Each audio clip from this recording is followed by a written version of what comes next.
नमस्कार, आपका स्वागत है हमारे YouTube चैनल शिक्षा सखा पर। आज मैं आपके लिए लेकर आई हूँ कक्षा 8 सामाजिक विज्ञान कार्य पुस्तिका में राजनीति विज्ञान का अध्याय 3। अध्याय का नाम है हमें संसद क्यों चाहिए। पिछली वीडियो में मैंने आपको अध्याय 2 धर्मनिरपेक्षता की समझ पाठ के अभ्यास का हल करवाया था। अगर आप मेरे चैनल पर नए हैं और अभी तक आपने मेरे चैनल को सब्सक्राइब नहीं किया है तो प्लीज़ सब्सक्राइब कर लें और बेल आइकन को ज़रूर प्रेस करें। मैंने अपने चैनल की प्लेलिस्ट में सब्जेक्ट वाइज लिस्ट डाली हुई है। आप जिस भी लेसन को देखना चाहते हैं मेरे चैनल की प्लेलिस्ट में जाकर उसे देख सकते हैं। तो चलिए शुरू करते हैं। हमें संसद क्यों चाहिए। नंबर 1, नीचे लिखी गई तालिका के आधार पर कुछ सवालों के उत्तर दो। 7वीं लोकसभा के चुनाव का परिणाम 1980। राजनीतिक दल है एक तरफ और इधर निर्वाचित सांसदों की संख्या। राष्ट्रीय दल भारतीय कम्युनिटी पार्टी, सांसदों की संख्या 10। भारतीय कम्युनिस्ट पार्टी मार्क्सवादी 37 संख्या है। भारतीय राष्ट्रीय कांग्रेस ई 353। आगे है भारतीय राष्ट्रीय कांग्रेस यू 13 सीटें। जनता पार्टी 31 सीटें और जनता पार्टी सेक्युलर 41।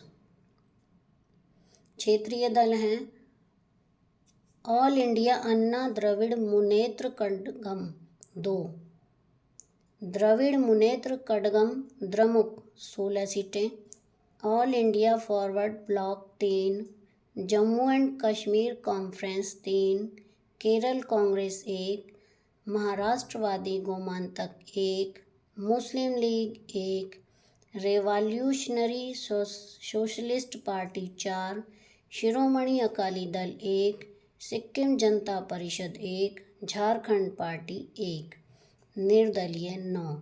कुल हैं 529 सांसदों की संख्या। तो इसमें सबसे ज़्यादा जिसने सीटें हैं वो हैं भारतीय राष्ट्रीय कांग्रेस। कौन सा राजनीतिक दल सरकार बनाएगा। यही राजनीतिक दल सरकार क्यों बनाएगा। इसमें हम उत्तर लिखेंगे भारतीय राष्ट्रीय कांग्रेस दल सरकार बनाएगा। यह दल इसलिए सरकार बनाएगा क्योंकि इसे बहुमत मिला है। ब, सरकार बनने पर कौन कौन से दल विपक्षी दल कहलाएंगे। कम से कम 3 नाम लिखो। तो इसमें जनता पार्टी 41, भारतीय कम्युनिस्ट पार्टी 37 और जनता पार्टी 31। ये तीनों दल विपक्षी दल कहलाएंगे।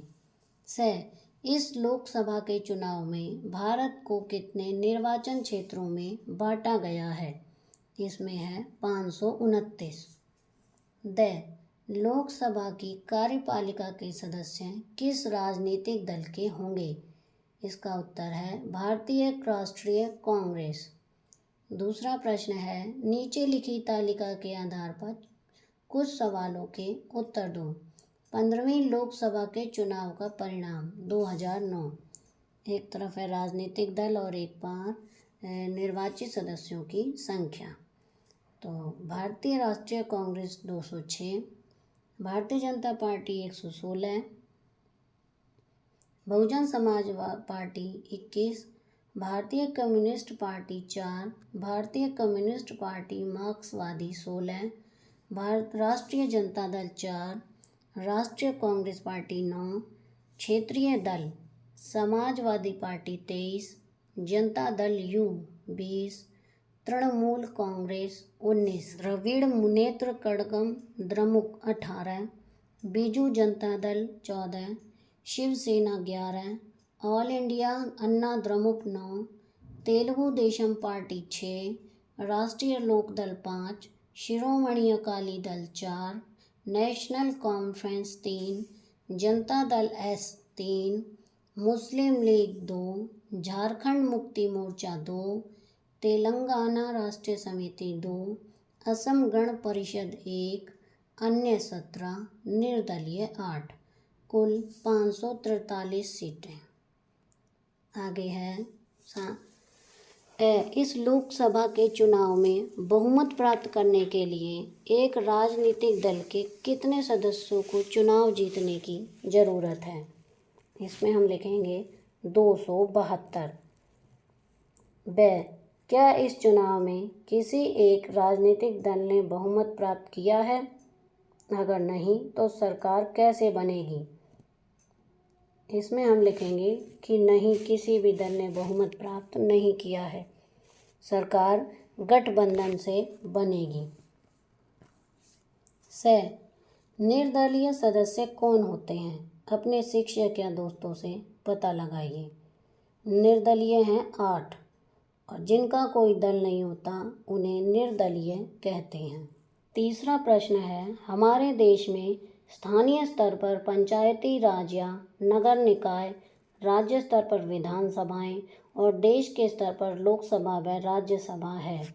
राज्यसभा व लोकसभा को मिलाकर संसद कहते हैं। राज्यसभा व लोकसभा के सदस्यों को सांसद कहते हैं। लोकसभा सदस्यों का चुनाव जनता के वयस्क मतदाता अपना वोट देकर करते हैं। पूरे देश को निर्वाचन क्षेत्रों में बांटा जाता है। तुम्हारी पुस्तक के पृष्ठ 41 पर भारत के नक्शे में 2004 के चुनाव क्षेत्रों को दर्शाया गया है, और प्रत्येक क्षेत्र से जो व्यक्ति चुनाव जीतता है वह उस क्षेत्र का लोकसभा में प्रतिनिधित्व करता है। सांसद अपने क्षेत्र की समस्याओं, विकास आदि के बारे में संसद में चर्चा करते हैं तथा सरकार से प्रश्न करते हैं। नीचे बना नक्शा 2004 के लोकसभा चुनाव में हरियाणा के संसदीय क्षेत्रों को दर्शाता है। हरियाणा संसदीय क्षेत्र लोकसभा चुनाव 2004। तो ये देखिए, सबसे हमें यह देखना है, हिमाचल, चंडीगढ़, उत्तराखंड, इधर पंजाब है, सिरसा है, फिर उत्तर प्रदेश इधर है साइड में, दिल्ली है, राजस्थान है, ये फरीदाबाद है। हरियाणा में कितने संसदीय क्षेत्र हैं? इसमें हम लिखेंगे 10। तुम्हारा घर किस संसदीय क्षेत्र में आता है? तो इसमें हम लिखेंगे फरीदाबाद, हरियाणा में। आपका जो क्षेत्र हो आप वो क्षेत्र यहाँ पर लिख सकते हैं। नंबर 4 तुम्हारे क्षेत्र से 2009 के लोकसभा चुनाव से कौन सांसद चुना गया? इस क्षेत्र के 2009 के लोकसभा चुनाव में कौन कौन सी पार्टियों ने चुनाव लड़ा? इसमें हम लिखेंगे, मैंने यहाँ पर नाम लिखा है जितेंद्र बघेल। आप यहाँ पर अपनी जो भी हों आप उनका नाम यहाँ पर लिखेंगे। भारतीय राष्ट्रीय कांग्रेस, भारतीय जनता पार्टी, क्षेत्रीय पार्टी और इंडियन नेशनल लोक दल ने चुनाव लड़ा था। प्रश्न 2, तुम्हारे अनुसार तुम्हारे क्षेत्र के सांसद को लोकसभा में तुम्हारे गांव या कस्बे के बारे में किन किन मुद्दों को उठाना चाहिए? तो इसमें मैंने लिखा है स्वास्थ्य, शिक्षा और रोजगार के मुद्दों को उठाना चाहिए। भारत की संसद कहाँ स्थित है? नई दिल्ली में है। क्या तुम संसद के लिए वोट दे सकते हो, हाँ या नहीं? तो इसमें आएगा नहीं।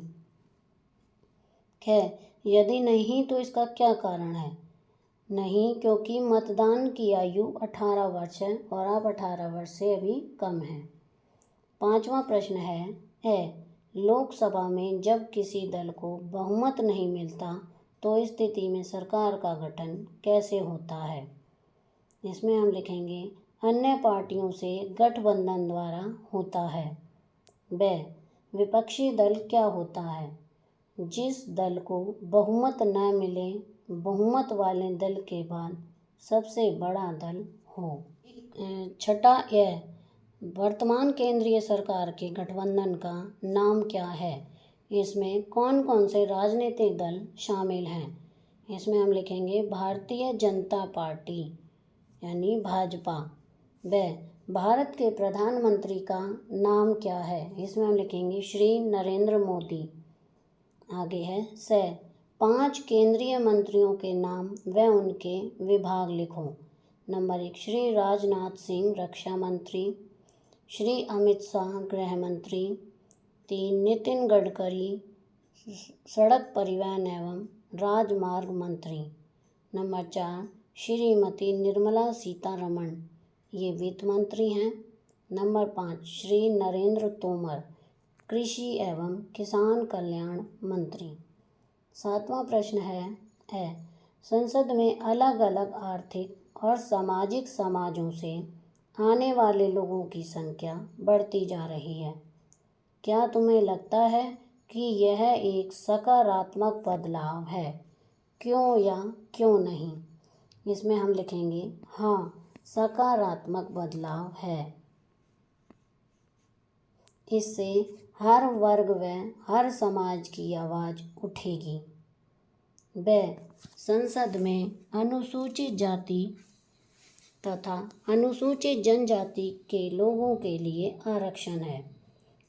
क्या तुम्हें लगता है कि संसद में महिलाओं के लिए भी आरक्षण होना चाहिए? क्यों या क्यों नहीं? इसमें हम लिखेंगे हाँ, सभी की भागीदारी होगी तो सभी अपनी अपनी बात रख सकते हैं। नंबर 8 चित्र में महिला एक वस्तु पर बने बटन को दबा रही है। इस वस्तु का क्या नाम है? यह किस कार्य के लिए प्रयोग में ली जाती है? यह इलेक्ट्रॉनिक वोटिंग मशीन है, ईवीएम। यह वोट डालने के काम में ली जाती है। 9वां प्रश्न है अगर अवसर मिले तो दूरदर्शन पर संसद के प्रश्नकाल की कार्रवाई देखो और लिखो कि इस समय किस किस प्रकार के प्रश्न पूछे जा रहे हैं। तो इसमें हम लिखेंगे शिक्षा पर, व्यवसाय पर, बेरोजगारी पर और कानून व्यवस्था पर प्रश्न पूछे जा रहे हैं। तो यहाँ पर यह हमारा अध्याय 3 का अभ्यास का कार्य पूरा हो गया है। अगली वीडियो में मैं आपको अध्याय 4 कानूनों की समझ पाठ के अभ्यास का हल करवाऊंगी। तो आपको मेरी ये वीडियो कैसी लगी मुझे कमेंट करके ज़रूर बताएं। प्लीज़ मेरे चैनल को लाइक करें, शेयर करें और सब्सक्राइब करना ना भूलें। Thank you.